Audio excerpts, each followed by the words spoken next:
Halo teman-teman, jumpa lagi bersama saya Vera Febriani, NIM 201106181. Nah, di sini saya akan bercerita tentang kisah Bango yang serakah dan kepiting. Di suatu hari, di sebuah hutan, hiduplah seekor bango. Ia sering menghampiri kolam yang ada di danau tersebut. Di sana, Bangau suka sekali menangkap ikan-ikan yang ada di danau tersebut. Mengambil, menangkap, dan menangkap terus, sehingga ikan-ikan yang ada di kolam tersebut membenci si Bangau. Akan tetapi, si Bangau tidak peduli dan terus-menerus menangkap ikan-ikan yang ada di kolam tersebut. Menurut Bangau, ikan adalah makan yang sangat-sangat lezat. Ikan makan yang sangat lezat, ujar si Bangau sambil bahagia. Bangau terus mengambil ikan-ikan yang ada di kolam tersebut hingga perutnya terasa kenyang.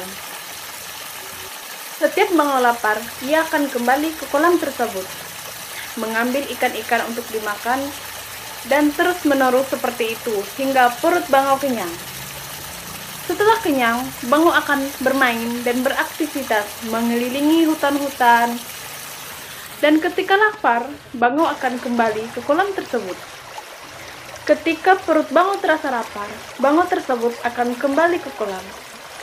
"Aduh, perut aku lapar," kata si Bangau. "Perut aku minta diisi ikan-ikan yang lezat," ujar si Bangau lagi. Bangau bergegas menuju kolam favoritnya. Akhirnya aku sampai juga di kolam. Tanpa beristirahat, Bangau pun mengambil ikan yang ada di kolam tersebut. Akan tetapi, kali ini, Bangau tidak membuahkan hasil.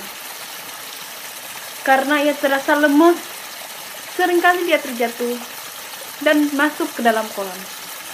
Hal tersebut membuat ia semakin kelaparan. Nah, teman-teman, dengan kegagalan-kegagalan yang Bangau lakukan tersebut, membuat ikan-ikan yang ada di kolam tidak takut kepada Bangau. Seringkali ikan-ikan tersebut mendekati Bangau. "Hei, jangan berenang di sana. Nanti kau bisa tangkap Bangau," ucap si ikan merah. "Tenang, ia tidak bisa memakanku sejak 1 minggu lalu. Aku selalu lolos saat dia menangkapku," kata si ikan kuning. Ikan kuning pun bergegas mendekati Bangau. Hal tersebut agar si ikan merah percaya bahwa apa yang dikatakannya itu benar. Dan benar saja, ikan kuning tersebut baik-baik saja walaupun dekat dengan Bangau. Ia mencoba untuk mendekati si Bangau lagi. Namun betul saja, Bangau perlahan-lahan mendekati si ikan. Mencoba menangkap si ikan, akan tetapi ikan tersebut lolos. Karena ikan terlalu gesit untuk melarikan diri. "Lihat, aku tidak kenapa-kenapa loh," ucap si ikan kuning. "Wah, betul sekali. Kamu tidak kenapa-kenapa." "Bangau benar-benar tidak bisa apa-apa lagi sekarang," ucap si ikan merah. Bangau memiliki rencana licik untuk menyebar berita bohong kepada seluruh penduduk ikan yang ada di kolam tersebut. Beberapa hari pun berlalu. Bangau benar-benar tidak dapat menangkap satu ekor pun ikan. Dan Bangau pun semakin lemas. "Oh sial, dengan umur yang sudah tua ini, bagaimana aku bisa makan? Aku sangat lapar sekali. Akhir-akhir ini, aku susah untuk mendapatkan makanan," ujar si Bangau dengan nada lemas. Untuk mengatasi rasa laparnya, akhirnya sebuah ide pun muncul di otaknya.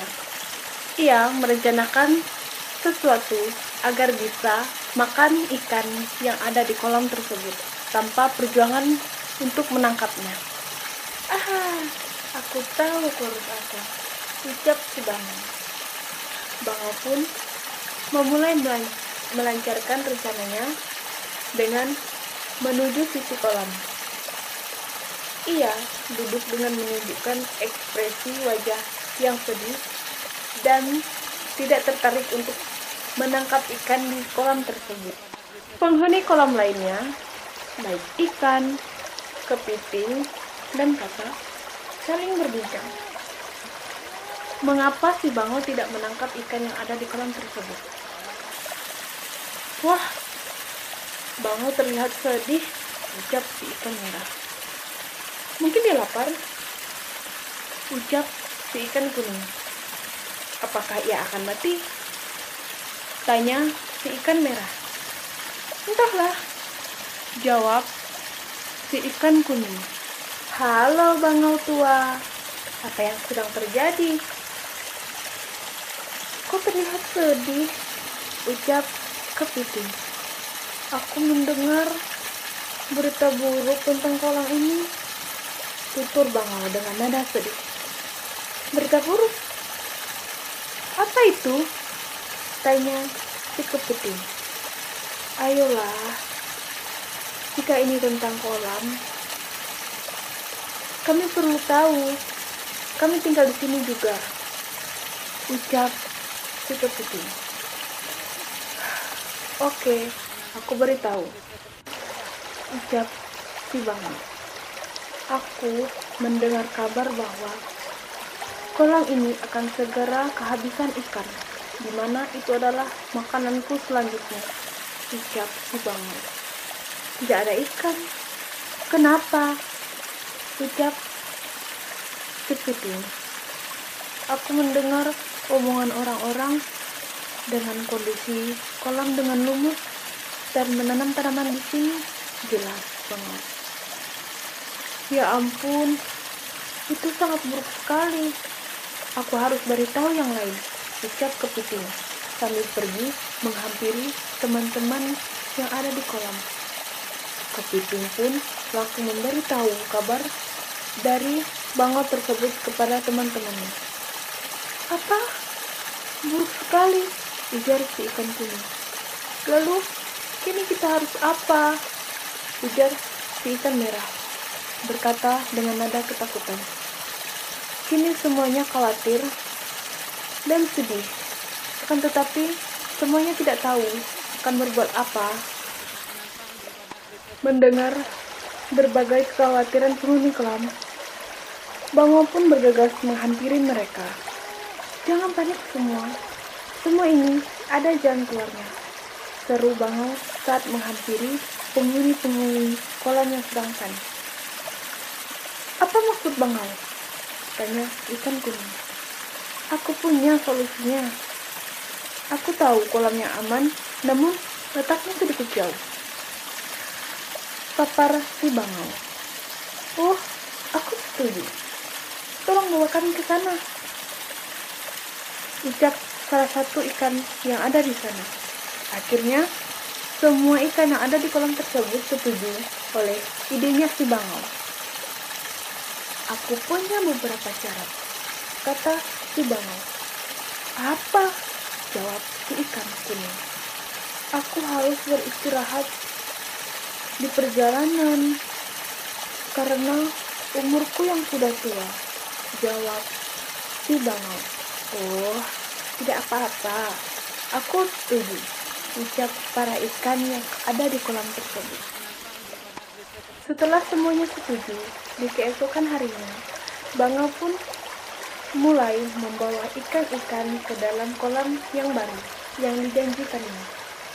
Ia membawa beberapa ikan melalui paruhnya, dan Bangau meminta izin untuk beristirahat sebentar di sebuah bukit.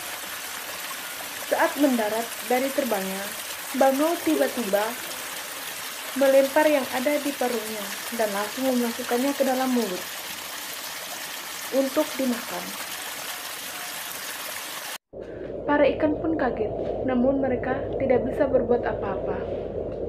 Akhirnya, laparku hilang, ucap si Bangau. Ia beristirahat sebentar di bukit itu, dan ketika ia merasa lapar, ia akan kembali pergi ke kolam lagi. Ayo, siapa yang ingin kubawa ke kolam baru? Tanya si bangau. Semua ikan berkumpul. Bangau bergegas memasukkan ikan-ikan tersebut ke dalam paruhnya dan terbang kembali. Di bukit itu, ia memakan kembali ikan yang dibawanya. Ia pun mengulang cara tersebut. Setiap bangau merasa lapar.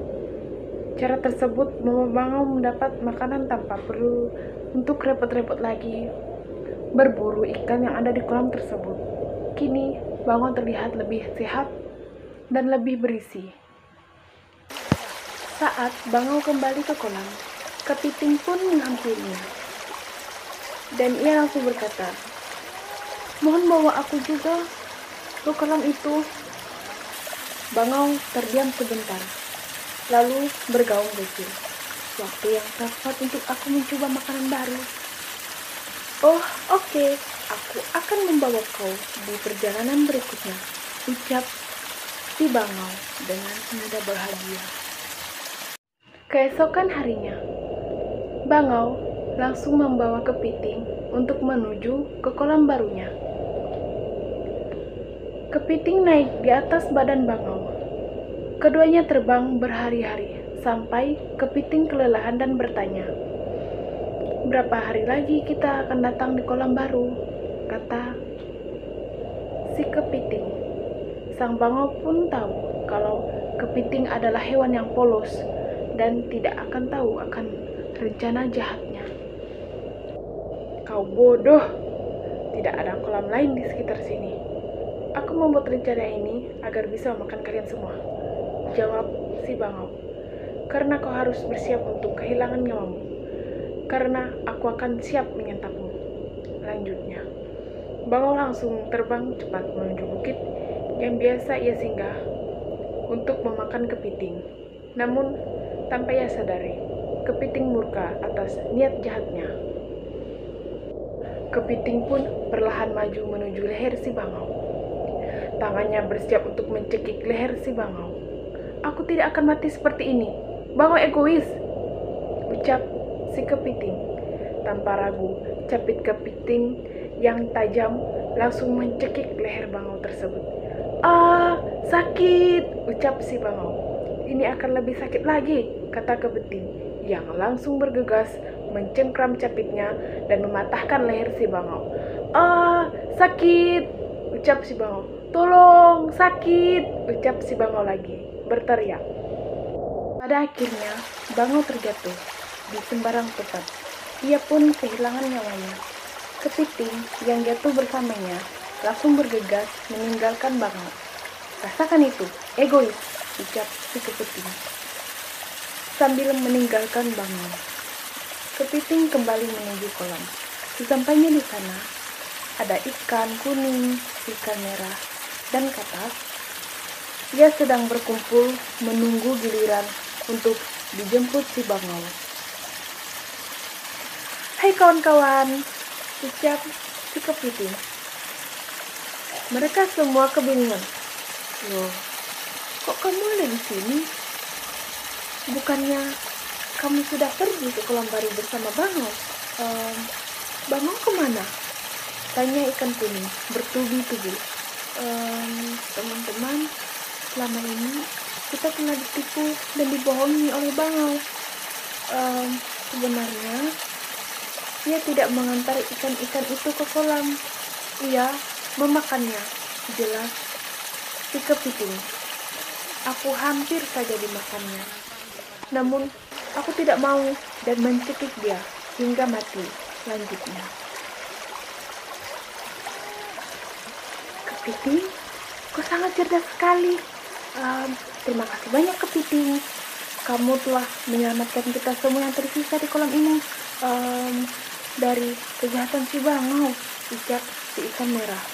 "Tidak, bangau kehilangan nyawanya karena kecerdasannya sendiri, bukan karena kecerdasan aku," ucap si kepiting. Kini, semua hewan yang tinggal di kolam hidup nyaman, damai, tanpa gangguan si bangau. Nah, teman-teman, cerita pun berakhir. Dari kisah bangau dan kepiting tadi, kita mendapatkan pesan moral. Yang pertama, kita tidak boleh egois, tidak boleh jahat ke sesama.